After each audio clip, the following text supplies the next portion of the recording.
if we talk about, if I ask my teachers, how many teachers had a great influence in your life, your career, I would call them hero teachers.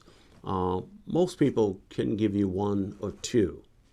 No one can give you five. It's been 35 years and I haven't had anyone give me five. No one's given me 10, but I've been one of the lucky ones. I can give you three. And I'm going to share three of those teachers because they came at different times of my life. One was Mr. Bass. Mr. Bass was my sixth grade teacher. And you know when Leo Tolstoy has this story about three questions, there's a right time, and there's a right person, and there's a right thing to do.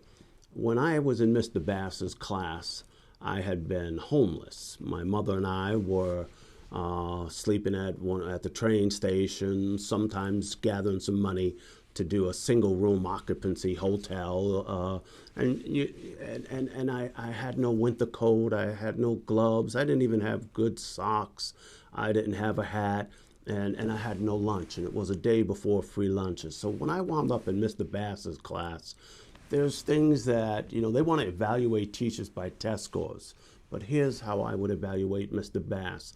Through his observations, he noticed that when everybody either went home for lunch, I did not go home because there was no home to go to.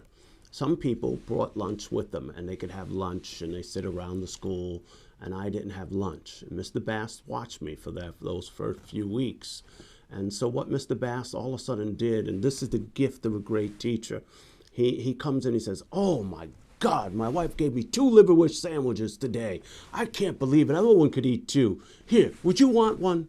Knowing very well that I had said liverwurst was my favorite cold cut. And Mr. Bass fed me for a year. When the winter came and I had no gloves and no hat, Mr. Bass all of a sudden said, "Hey, look what I found on the Lost and Found. This hat and these gloves. I don't know what to do with them. They're going to throw them away. Do you want them, little Jess?" They were brand new. So I had gloves and I had a hat. Not only that, Mr. Bass later on that year somehow miraculously found the coolest, great winter coat that everybody wanted and said, "I found this. And you know what? It's just your size. Would you want it?" And that was Mr. Bass, my sixth grade teacher. I don't know what he taught me in terms of 2 + 2 and, I don't know, geography. But what I do know, he taught me that great teachers have a humanity, and that was Mr. Bass. He brought love and compassion, and like Scripture says, he fed me, he clothed me. I owe a debt to Mr. Bass. In my darkest moment, he lifted me. Evaluate that. So that's Mr. Bass. That's my sixth grade teacher. Imagine having that man for your teacher.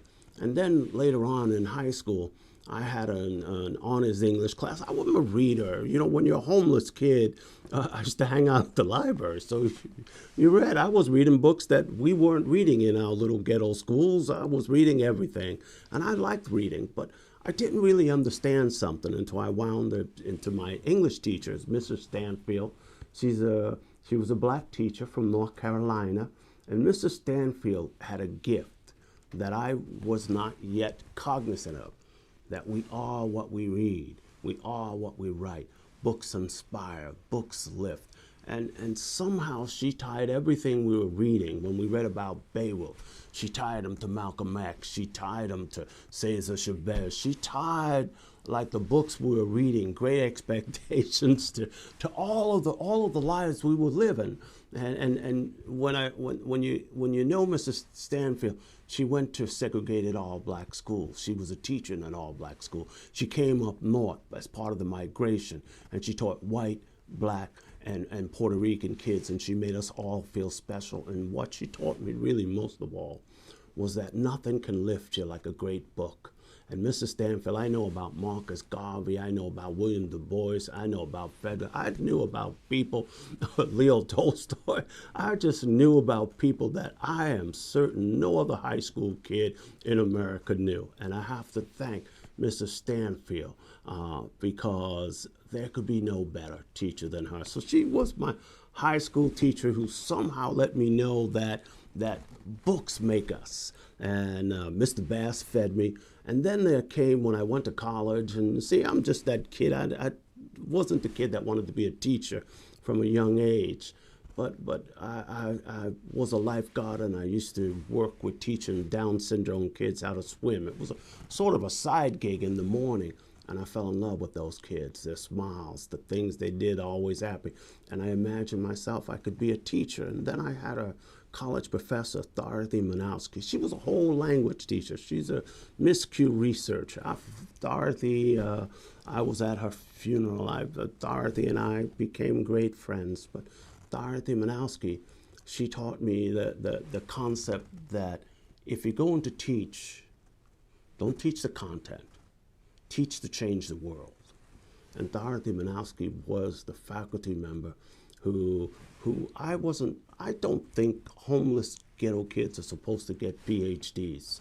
She told me, you're gonna get a PhD, you're gonna be a doctor, I'm gonna send you with the best. I'm sending you Yetta Goodman, Ken Goodman. I'm sending you to the seminal researchers of literacy. I'm gonna send you there because you're gonna teach to change the world.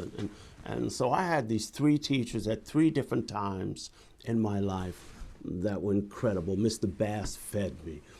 Mrs. Stanfield fed my soul. And Dorothy Manowski gave me the purpose to say that I am not a teacher to teach your ABCs or 2 + 2 is 4. I'm the teacher that's here to change the world, and I want you to be the learner that changes the world. That's the stuff. So I had three great ones, and I owe a lifetime to them.